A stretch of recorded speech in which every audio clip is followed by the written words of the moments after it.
శ్రీరాముడు అడవిలో నివసిస్తున్నాడన్న విషయం తెలుసుకున్న అసురులు అతనిపై దాడి చేయాలని అనుకుంటారు. ఒకరోజు శ్రీరాముడు మరియు సీతాదేవి కుటీరంలో ఉండగా ఒక మహర్షి వస్తాడు. శ్రీరాముల వారికి అలాగే సీతాదేవికి నా ప్రణామాలు. ప్రణామాలు మహర్షి. మీ రాకకు గల కారణమేమిటి? చూస్తుంటే మీరు చాలా ఆందోళనగా కనిపిస్తున్నారు. ఏం జరిగింది? ఏమని చెప్పమంటావు శ్రీరామా? ఈ మధ్య ఈ అడవిలో అసురులు ఎక్కువైపోయారు. లోక కళ్యాణం కోసం మేమంతా మా ఆశ్రమాలలో ఎన్నో యజ్ఞాలను యాగాలను నిర్వహిస్తూ ఉంటాం.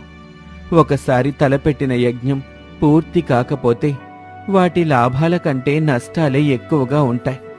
ఈ అడవిలో అసురులు అంతా సరిగ్గా యజ్ఞాలు యాగాలు చేసే సమయానికి వచ్చి వాటి